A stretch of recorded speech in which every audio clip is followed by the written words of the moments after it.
Hello everybody, this is Denise Applegate Chobert, and this is a special segment of Quilting Fundamentals.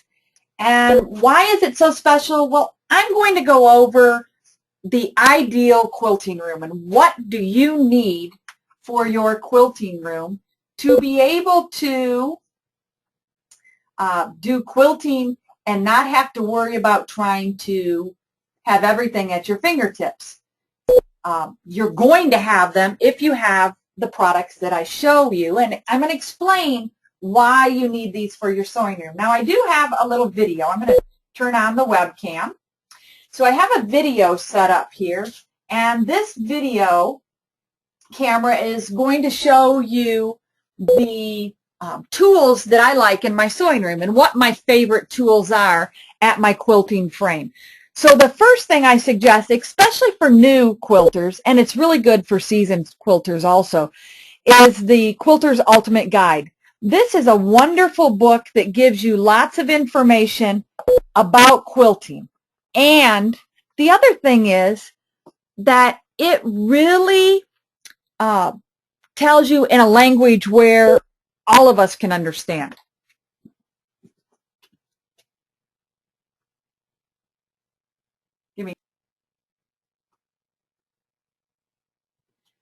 So I'm looking at the Ultimate Quilt Guide, and I like this book because of how it's written, but also all of the information that it has.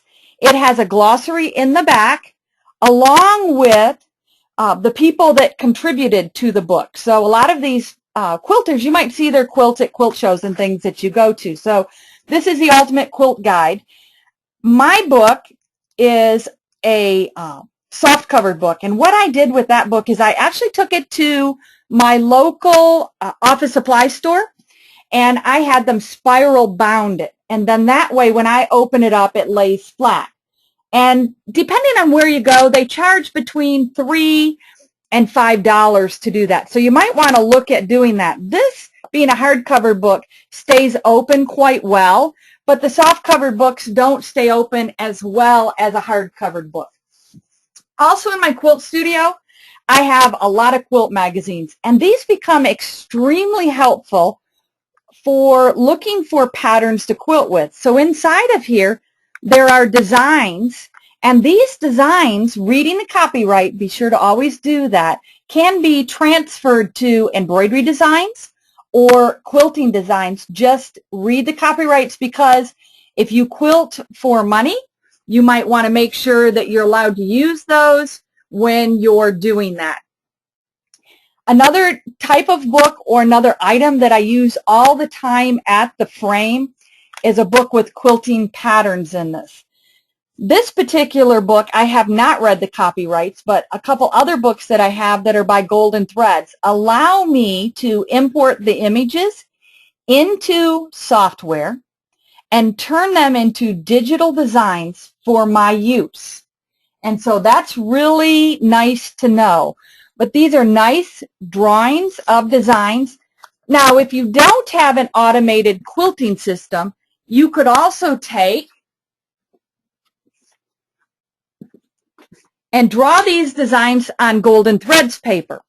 That paper can be then laid on your quilt frame. So we're at the quilt frame right now, and I could quilt right through this paper and take all of these designs and do them freehand. So if you like to do freehand quilting, this would be the way that you transfer these designs to be able to free motion on the frame. Now, a few more items that I stuck in my basket that I really think are vitally important to have at the quilt frame or in my sewing studio. I use Best Press every day.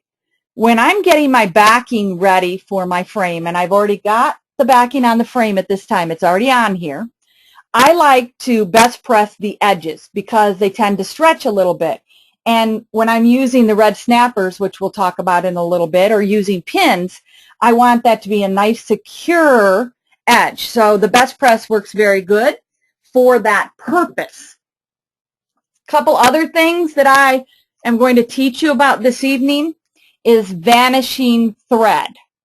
And vanishing thread, I use a couple different ways. I use it as a basting thread when I put the top of my quilt on the quilt frame with the backing and the batting. So I use the vanishing thread so that I can check my tension, and I don't have to rip it out. It just disappears, or it washes away. I can spritz it away, and the only thing that's left is my top thread.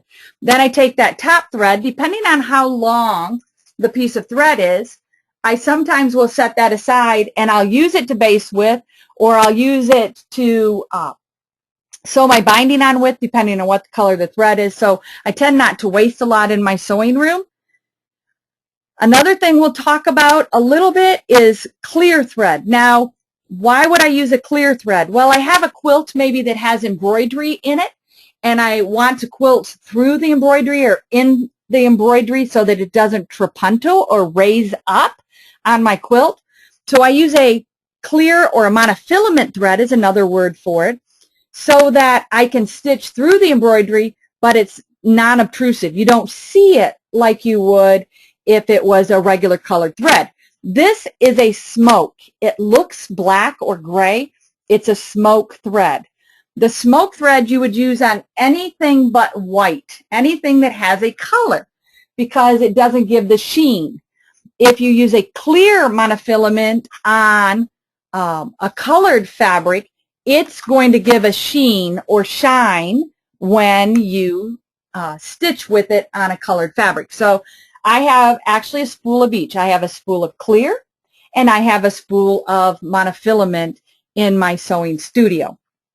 Now, I've got some rulers here and a tape measure. And the thing about rulers and tape measures is that you can't be in your sewing studio without these tools. I'm showing you my favorite. I have a lot, but these are my ultimate favorite tools. This specific one I use when I'm going to put binding on my frame, or I'm going to echo quilt, so it has lines engraved in them, and I'm not sure if you can see that on the screen, but there are line grooves put in there so that as I'm shifting something or stitching in the ditch or echo quilting, I can have the same distance every time.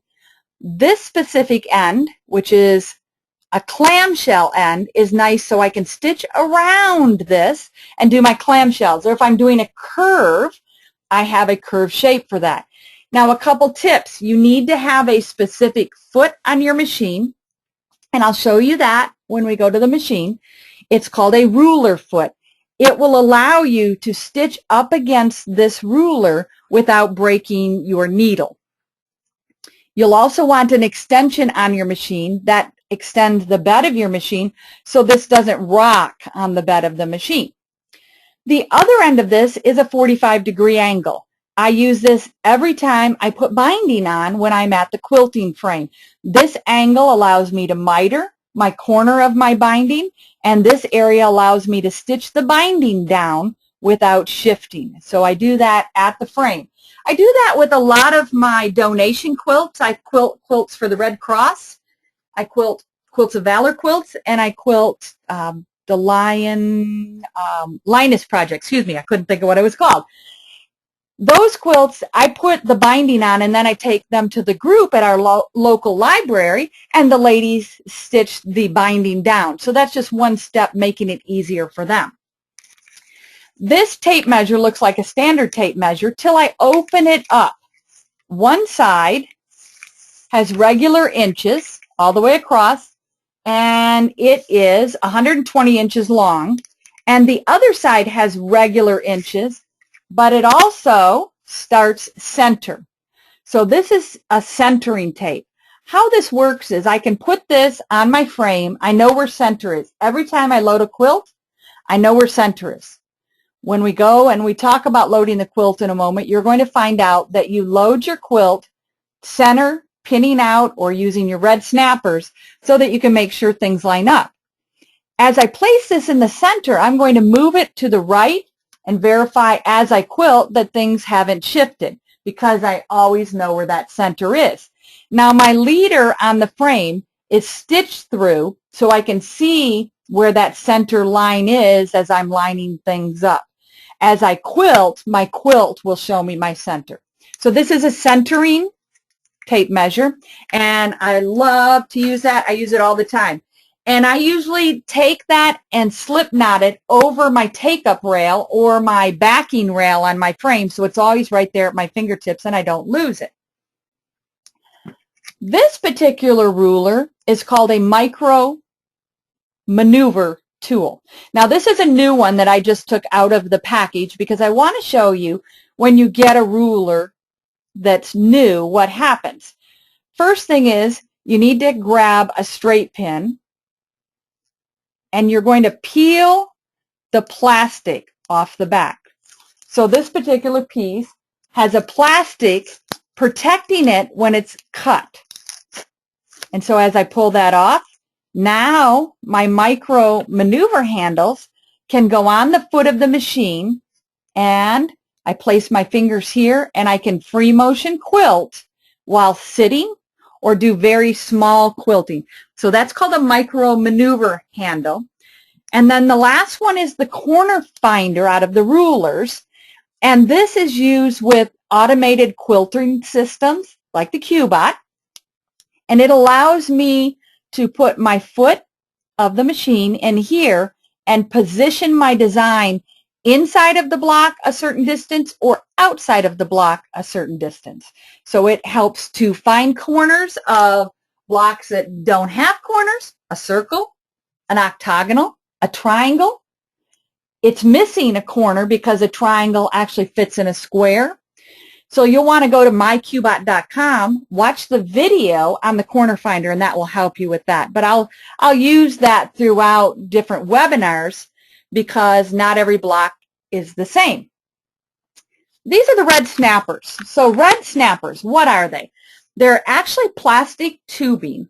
And what happens is you make a pocket in your leader. And this tube will go inside of the pocket.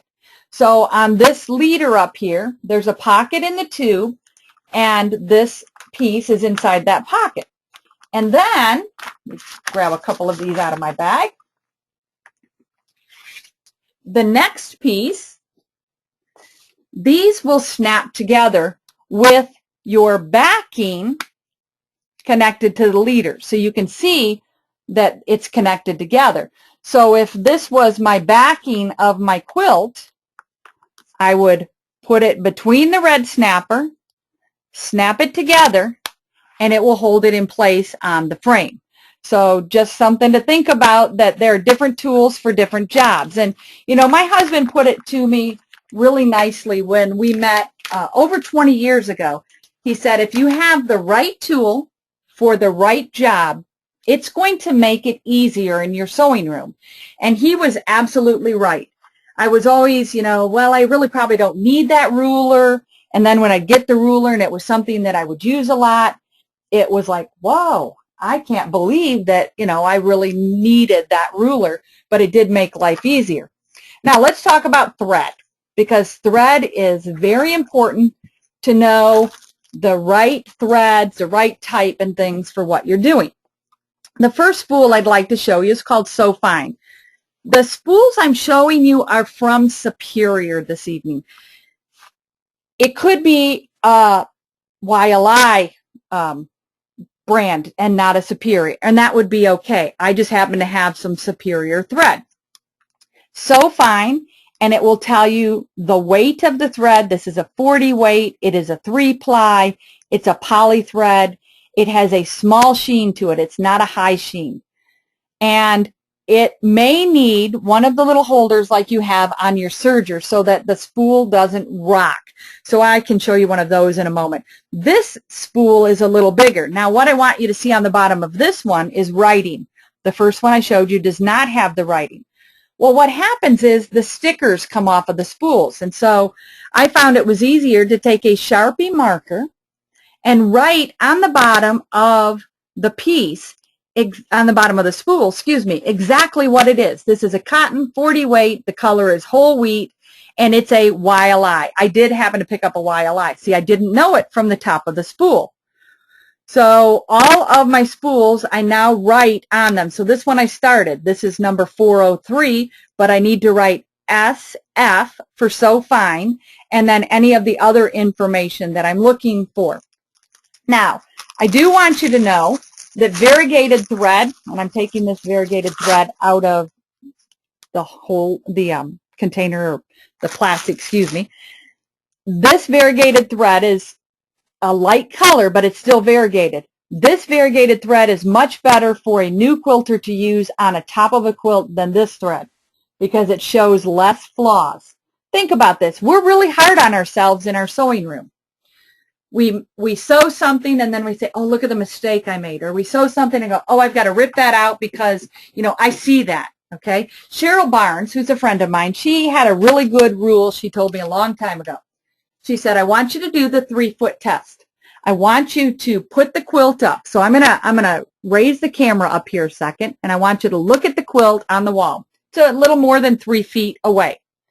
Do you see any mistakes in it? Not that there are. I'm just saying. She said, do the 3-foot test. Okay? If you don't see it at 3 foot, you just need to say it's okay. So think about that when you're doing things, that the 3-foot test, don't be too hard on yourself, okay? But variegated thread is more forgiving. Now, there are different weights that I was talking about. Some weights are for the top of the quilt, and some weights are for the bobbin, okay? So I have a couple bobbins in my little holder here, in my little basket I have here. This is a bobbin where we would wind it ourselves. And this is a pre-wound bobbin. Now, depending on where you get your pre-wounds at or what machine you're using, you want to check with your sewing machine dealer to see if your machine can use pre-wounds. Not all machines can use pre-wounds. The machine that I'm using this evening can use pre-wounds. It's the Empress Tin Lizzie machine, and it can use pre-wounds with cardboard or with plastic. And then I have an aluminum bobbin. Now, as I quilt, I'm going to wind a bobbin, and I'm using a lighter weight thread. I'm using the So Fine 50 weight thread in the bobbin, and my top thread is a 30 weight. So think about that as you're getting ready to quilt. A lighter weight thread in the bobbin is always better than a heavier weight thread in the bobbin. So be sure to, you know, check your threads. Very rarely would you ever, and I'm not saying you can't, but very rarely would you ever put a heavy weight in the bobbin and a light weight on top, but people do that. Most of the time, new quilters like the same weight on top and the same weight on the bobbin. It just makes it easier to balance things with.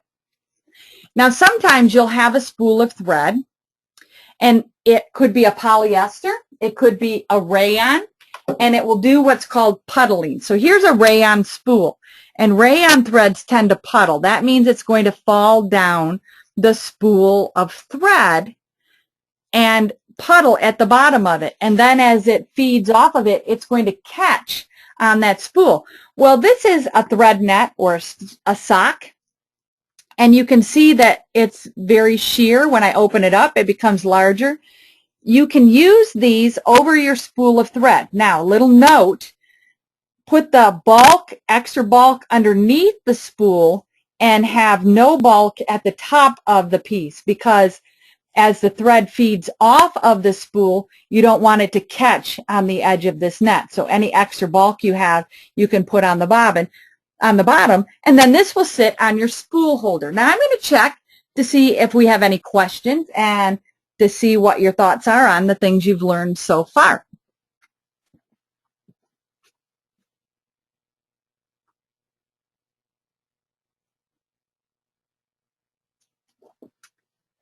Okay, we have a few questions. The first question is, they were asking me if I have a specific thread manufacturer that I like or a specific thread that I like. This is what I have always said. You need to make sure that it's good quality.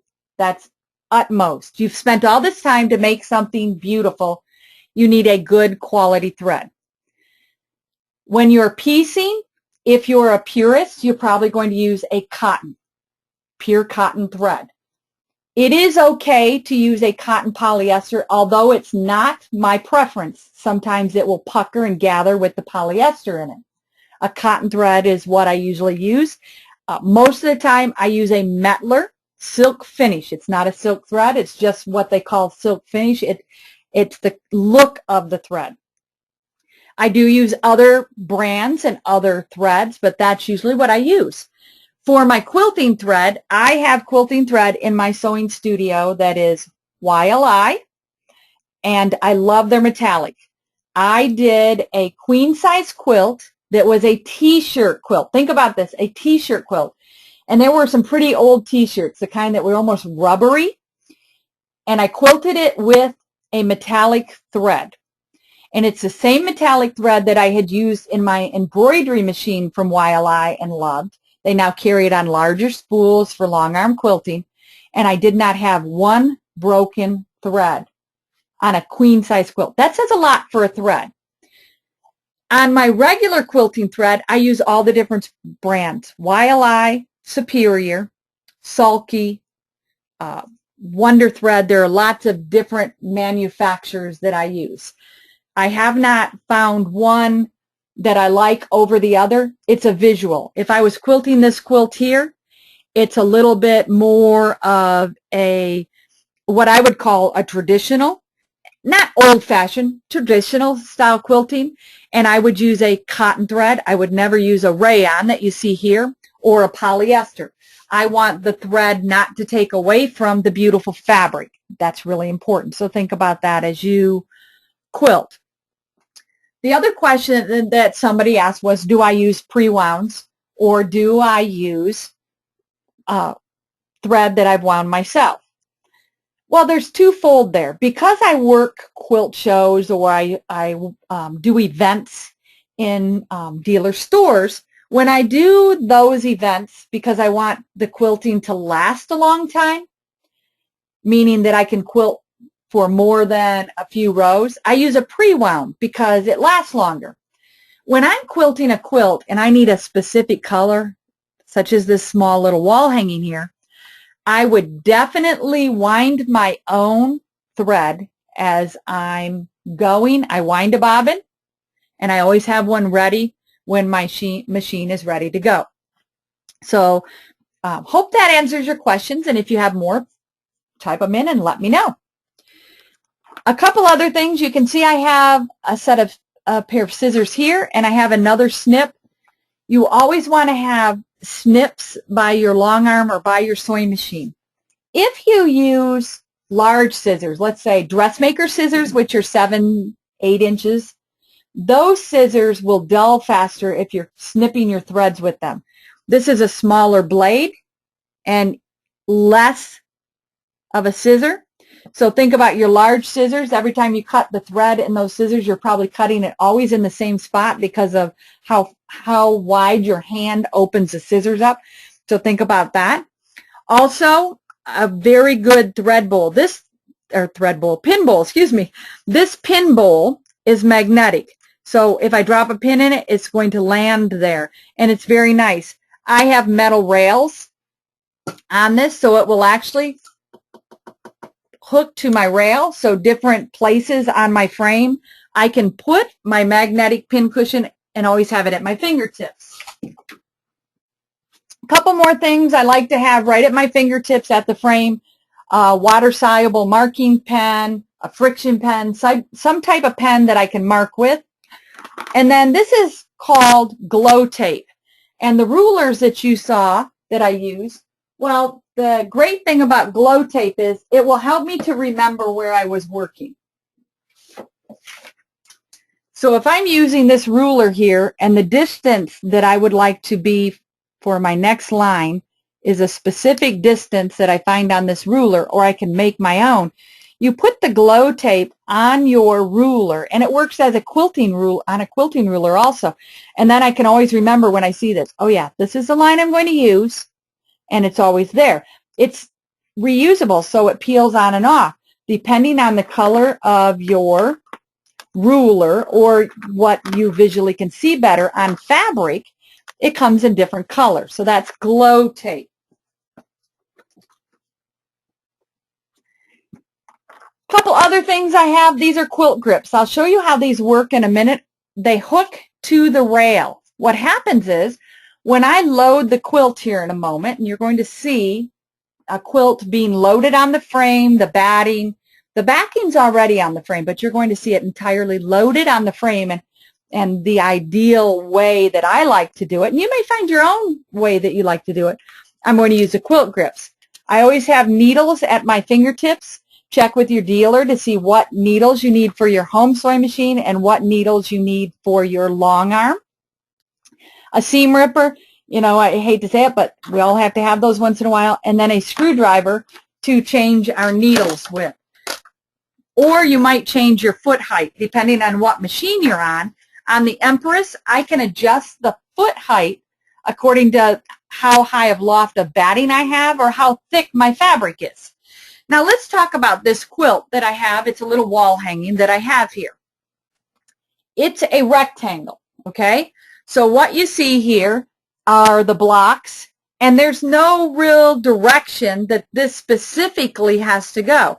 It's scrappy.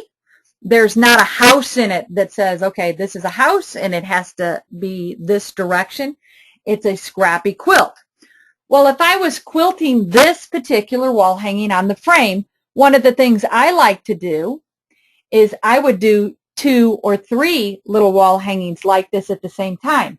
I would pick a batting and a backing that would complement all of them. So I wouldn't use something that I had to have a black batting, on one and a cream colored batting on the other. I would pick one that the batting could be the same on all of them.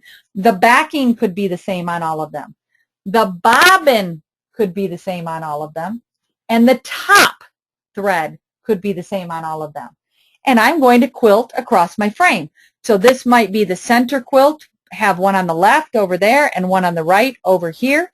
And as you go, you're going to find time management a lot better because now you're doing 2 and 3 quilts of the same flavor, okay? A lot of us sew with the same style or the same colors of fabrics. We have a thing we love, and so that's why we piece those together. So it would be really easy to take 3 or 4 quilt tops, wall hangings, 2 baby quilts, and put them on the frame at once. So keep that in mind. If this was a large quilt, let's say this was a bed quilt, and it's longer one way than the other, I would put it on the frame lengthwise, going left to right, if that was possible. Now, the quilt that I'm putting on the frame this evening is this quilt right here.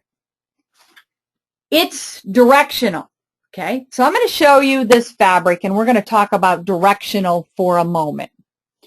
This fabric is directional. We have Noah's Ark. We have animals. We have lots going on in it. If I were to put this on the frame and I put quilts on the frame, if there was a specific direction the quilt would have to be, I'd have to make sure that the backing would go on the same direction. Let me explain that a little bit deeper or a little more. These are balloons, hot air balloons, all different kinds, old-fashioned hot air balloons. The backing on the frame had to go on a specific way so that I could quilt faster. I could get things done quicker. Okay, that's the way I think.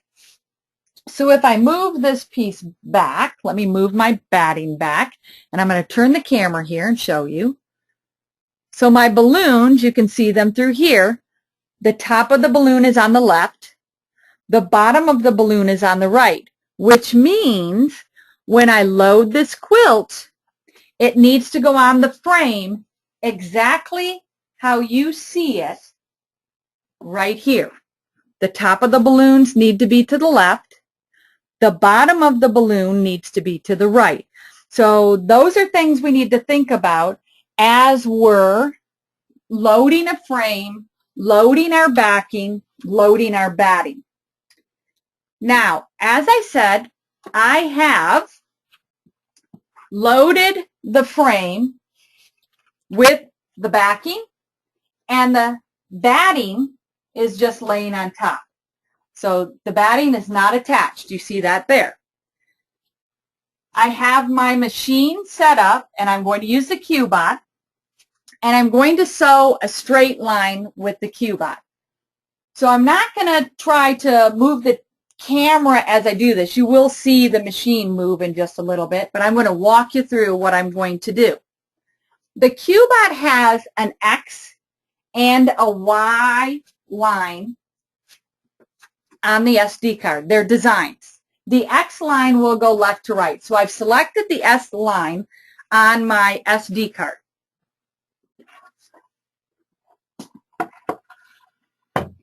And I'm going to stitch that line left to right. So I'm going to stitch it across this way. And I'm going to navigate to the start, and I'm going to tell Qbot 2 points. So my machine is now moving, and the Qbot says to place on the right upper corner. So those of you that have Qbot, you're going to place it on the right upper corner. I'm going to walk you through, if you don't have a Qbot, how you would do this.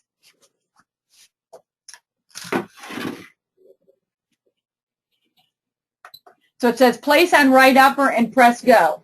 Now it says place on left lower. So here comes the machine again, and I'm moving it to the left lower. The left lower, and I'll show you in this position right here, is going to be all the way to the left, and it's going to be about a ½ inch down from the red snapper. Okay? So all the way to the left and about a ½ inch down from the red snapper. And then Qbot says proportional yes or no. What that means is, if I have a line inside of Qbot this big, do I want it this big and centered, or do I want it this big as the frame? Well, we want it as big as the frame, so we're going to tell it proportional no. And when I did that, it now says that the line is 100% in size, and it says go equals move to start. So I'm going to push the go button and send it to the start position. Okay? Now it's there. My machine is on. I'm going to needle up to bring the bobbin thread to the top. Right now, I have the water-soluble bobbin thread in my bobbin. Why do I have that in there? Well, maybe I'm a new quilter, and I don't want to make a mistake, and I have a fear of making a mistake. So I've got the vanishing thread on my machine right now, in my machine, on the bobbin. Also, when you open this up, put it in a Ziploc bag, because it will disappear with humidity. I live in Michigan, so, you know, I could lose a spool a day. So we're all set. Make sure you put your foot down, just a gentle reminder. And now we're going to stitch a straight line all the way across the frame. Now, it's only going through the batting and the backing. And this straight line, what it's going to do is it's going to give me a position to line up my quilt top with. Now, while this is stitching, I want to tell you a couple tips about your backing and batting. The backing, you need to have at least 3 to 6 inches bigger all the way around. It really is based on what design you're doing. You want the batting to be the same. So you want that bigger than what the top is. So if let's just say your top is 20 inches by 20 inches, then your backing might have to be 26 inches by 26 inches, giving you 3 inches on each side. Notice as this goes, I just hold down the batting to make sure that everything's nice in place. And I can really look at my stitch size. I can see it in the batting. But we'll see more of that when we put the top on. Now Qbot, while it's going across here, I actually turn the velocity down on the Qbot. That's the speed that Qbot goes. And I can change that from the 100% speed to down to 40 if I wanted, or up to 250. Well, I took it down to 70%. And I'll show you why here in just a moment. So it's locking the thread. I'm going to pull my needle and thread up. And I'll teach you how to pull your threads up and things. I have some tricks that I like to do when I pull the threads up. So I'll show you that. Once we get a quilt top on there, it'll be easier to see.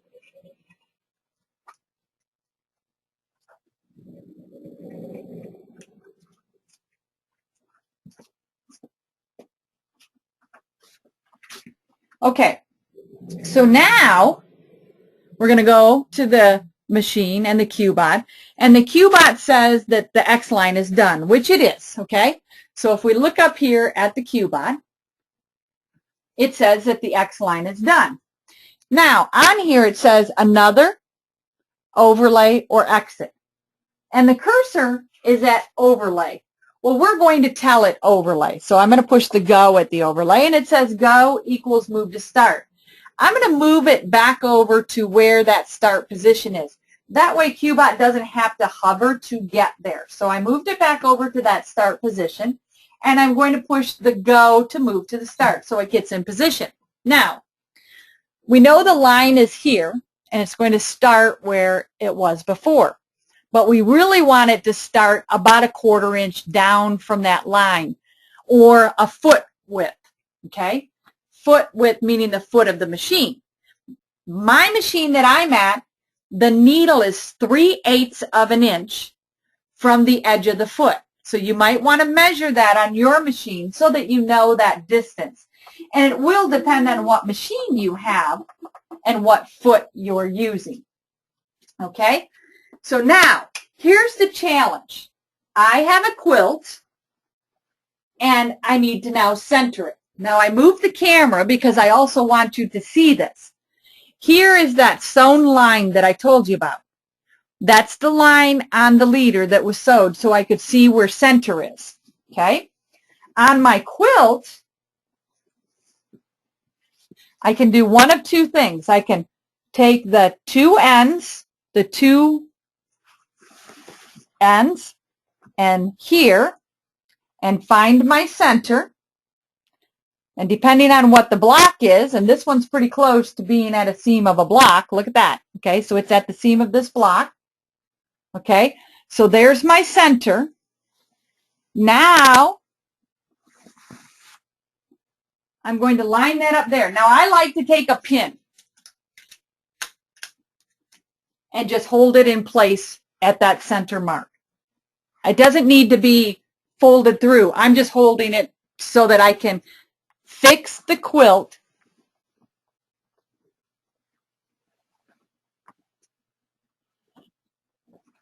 and get it lined up, okay?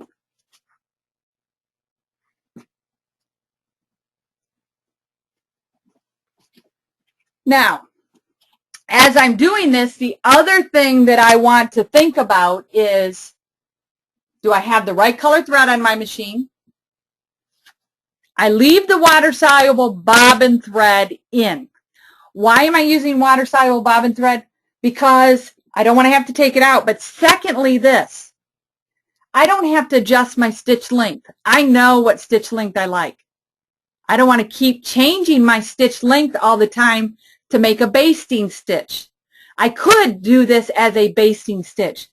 But when you find that happy stitch, the length that you like, and you don't want to have to go back and find it again and again and again, this makes an easy way to always have that stitch length.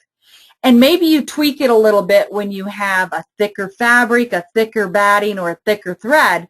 But most of the time, when you know what your stitch length is, that's what you're going to leave it at. The machine that I'm on is the Empress, and it has a turn dial for the stitch length. I could mark with a little dot or a little arrow that stitch length and change that stitch length if I want, but I found the water-soluble thread is much easier because sometimes when you do basting, you also have to have that. Okay, now this quilt was made specifically to fit on the back of the quilt a specific distance, a specific layout. So it's really important, if you know what that layout is from the edge of your fabric, you're going to measure that, make your straight line at that line, and then line this up. So I'm going to say it's probably about an inch down from that line. So I can use my little tape measure to measure that. I can still see that I have a nice, at least inch from that to go. So I'm now going to fine-tune the Qbot. If you've never fine-tuned with Qbot, that's where you use your arrows when you're in the fine-tune mode, and you can go up or down or left or right. And there's a great YouTube video on fine-tuning. So be sure to go to our quilting channel on the YouTube. It's called Qbot Quilting, and there are quite a few YouTube videos there for you to go through. Now keep in mind, this line that we're going to sew is going to be straight. Okay? So all I have to do, and I'm going to pull this down a little bit, all I have to do is make sure that this center line, and I'm going to pull it over just slightly, this center line on the frame and the center line of my quilt are lined up. Okay? So you can't see the machine, but it's going to be coming towards you in just a moment. I'm going to pull my bobbin thread up, always a good habit to get into. Start my machine.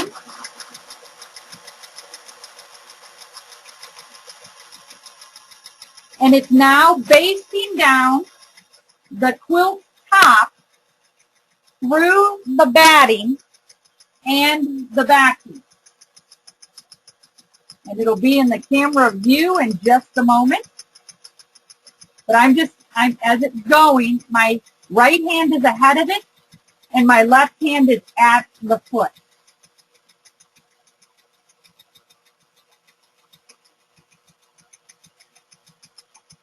Now, some people, just another little tip, stay stitch garments. A stay stitch is something that helps so that things don't stretch as you're sewing. There's nothing wrong with stay stitching around your quilt. That's a question that just came in, but it's actually not anything that I've ever done, is to stay stitch a quilt. Although I'm a garment sewer, I do stay stitch different parts of garments when I'm doing them, but I've never stay stitched around a quilt. I have seen a lot of quilt shops that do that, or they'll even use their serger and serge around it, and that's because they're being hung up in the shop for display, but it's not something that I would do. But you might try it and see if it works for you. Okay, I stopped the Qbot because I wanted to reassess everything, and now I'm ready to go. And I can pick up this quilt top and place it down as I go. And I'm kind of holding the seam so that the foot and everything is okay when it reaches the seam, and that the seam lays in the right direction. So my hand is under this seam, making sure that whatever way I pressed it is the way it needs to go. Now, there's another great question that came in. And this is a question that there's quite a bit of controversy around it, but I'm going to give you a thought process, and you figure out which way you're going to do, okay? Do I press to the light? Do I press to the dark? Do I press open? How do you press your seams is the question. Well, a couple things. That's twofold, okay? One is, yes, if there's a very dark fabric with a very light fabric, you're probably going to press to the dark so that it's hit. But here's my question to you. Do you ever stitch in the ditch? Okay? Because I don't stitch in the ditch, I stitch in the neighborhood because I never hit the ditch. Okay? That's the truth, all right? But here's the thought. Right now, this seam right here is pressed to the darker, which is this light blue, away from this cream. If you stitch in the ditch, you have to stitch in the ditch on the cream. If you wanted to stitch in the ditch on the blue, you would have to put the seam the other direction, because where the ditch lies is how you press. So think about that. And I learned that at my Quilt Guild meeting. We had a guest speaker a few months ago, and I'm learning as you do also. But we had a guest speaker, and she said, if you're stitching in the ditch and you don't hit the ditch, your ditch is pressed the wrong way. And it makes sense. But I had never thought about that. So now I'm getting closer to the ditch. It's still in the neighborhood, but it's not my favorite way to stitch. I would rather put a big, beautiful design in this space here than anywhere else. You know, I don't want to just stitch around this. I want to make big, beautiful designs that are going to show up on what I'm quilting. So we have a couple questions.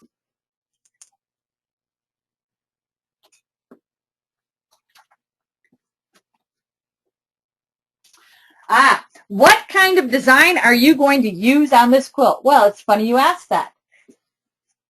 We're actually going to do balloons, old style balloons. These have a specific name, and it's left my mind. I might remember it, but it's left my thought process. But I've digitized the balloons. And I'm not sure what I'm going to put in the dark black, but here's some ideas for things for you to think about. You could take the design from the fabric. So you could do the cloud. You could do the balloon. You could do the clouds in the black area, or I personally would like the clouds in the blue area because that's the sky. Okay? And then I'm thinking I would like to cross-hatch in the black because all these balloons, if you could see them up closely, have cross-hatch. That's the strings that hold the balloon, and when I visually look at it, I see cross-hatching. That is a hard thing to know. What am I going to put on this quilt? You really have to audition designs to figure out exactly what you're going to put in the quilt. Now, the other thing is, and I said we talk about it a little more, is what thread to use. Well, if you take your spool of thread, this was a trick that Cheryl Barnes also taught me, and you puddle, and I would say, believe it or not, a yard or two. If you puddle the thread on the quilt and visually look at it on the different colors of fabrics, here's your question to ask yourself. Do you want to see the quilting or do you want to see the quilt? Because if you want to see the quilting, you're going to use a high contrast thread. If you want to see the quilt, meaning the piecing part of the quilt, you're going to want to use something that blends. So on this specific quilt on the frame, I'm taking a little wrapper off. There's a blue. See, the blue would be good. You'd really see that. Okay, so there's some to look at. If you want to see the blue here, you could do your clouds in this blue space in blue. You could do the crosshatch in the black with this green gold, and you could do something different putting the balloons in this space. So you have a lot of choices with your threads, but puddling them really, really helps. And there are black variegateds with grays. You know, there are different colors for you to choose from. So definitely think about that when you're selecting your color. Well, my quilt is on my frame now, and I'm going to get this thread out of your way because I want to show you a couple other little tips. And I can wind these up in a little bit.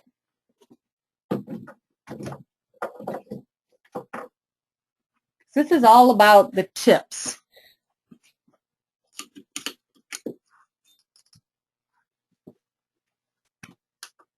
It's like the segments when we do the Did You Know? We do a segment in Qbot Club called Did You Know? And people ask questions and we call it Did You Know? So we take a whole bunch of questions that are emailed into us and then we do the Did You Know? Well, this is all tips about your sewing room, about what things will make it easier in your sewing room. And our bobbin is winding as we're quilting, okay? So it's almost full. Now, I'm going to do this in the black because I think it will be easier for you to see. I have thread in my needle. So a couple tips that I really think are important ones for you to know is, let's remove this needle. Every 8 to 10 hours of quilting, you should change your needle out. If you can't remember 8 to 10 hours of quilting, every time you put a frame full of a quilt or quilts, if they're small ones, change your needle. Okay? So I now have a new needle. So I'm going to hold the needle in my hand, and I visually can see the front of the needle and the back of the needle while it's in my hand. This is a fully rounded needle, okay? Doesn't have a flat back. Well, while it's in my hand, I'm going to thread the needle.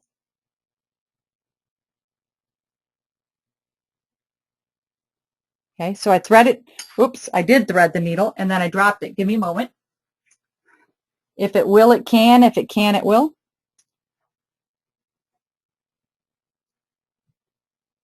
See if I can thread it twice.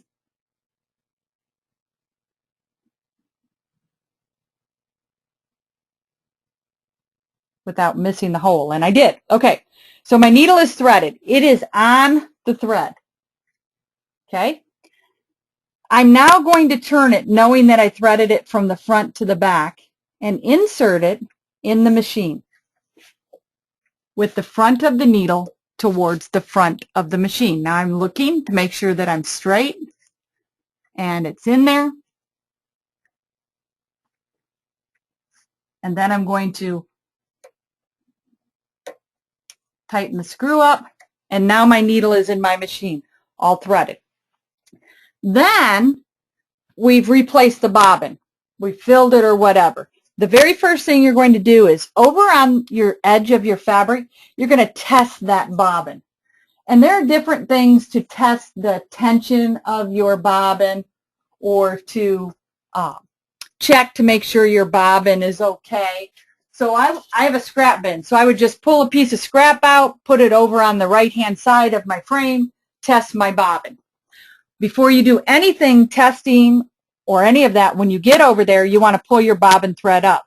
So I'm going to do needle up on my machine. So my needle is up, and there's my bobbin thread. Now this is a tip that lots of people have fun with, and they like it because it works, and they don't have to think about it once they learn how to do it. If you floss your teeth, you floss your teeth with 2 hands. And I know that's funny to talk about in your sewing room, but you floss your teeth with 2 hands. We're going to floss our foot. I'm going to hold the thread with 2 hands. So there's a thread piece in my left hand and the thread piece in my right hand. And I'm going to floss underneath the foot. And that just brought the bobbin thread to the top. And there's all my threads. So I now have my bobbin thread and my top thread on the top of my quilt. Then you test your bobbin and make sure that everything is okay. Another thing, up here on my machine, you can't see it, but right up here, I have a little sticky, and I have a dime. On this specific machine, I can move my foot height up and down. And the big thing you want to know is that you want the foot height 1 dime width. The height of a foot is 1 dime width, or 1 dime height, off of the bed of the machine, thickness of the dime off the bed of the machine. If I can move the machine and the dime doesn't move, that's where I want it at. Because if your foot is too high off the machine, you're going to have difficulty with many different things. Thread breaks. You might even have what are called eyelashes, where the thread comes through the back. Different things happen. So you want to have that foot at a good height. Think about it this way. If you have an embroidery machine, when I started embroidering, which was back in 1993, it was real specific that you had a specific foot. Your height of your foot was set at a specific thing, because if you didn't do that, your thread would break. Even the hoop, you know, the foot was just above the hoop and you didn't want a bouncy hoop. Well, some of the same things happen here at the frame. I call this my 10-foot embroidery machine, because some of those rules, if you want to call them rules or tips, work here. The height of this foot is important. The height of the take-up rail is important. You want to be able to put your fingertips underneath here, but not too much. So right now it's too tall if we were going to quilt the quilt. We're not going to quilt the quilt at this moment. We're just loading the quilt. But when I do quilt the quilt, I'm going to lower that foot, and I'm going to lower the take-up rail because the foot was just a little high. Now, this is quilting fundamentals. Did you learn a few things? I always like to know that you've learned. That's my goal at the end of the day, is if I'm teaching a class, that you've learned. So a lot of people are saying they've learned a whole bunch of things and they're really excited about going and trying it. Some of you have never tried what's called floating. This is floating on the frame. Now, a couple of you have asked, well, what about this front of this quilt? What are you going to do with the front of this quilt? What's going to secure the front of that quilt? Well, in our little basket, we had what are called quilt grips. And 12 of these come in a package.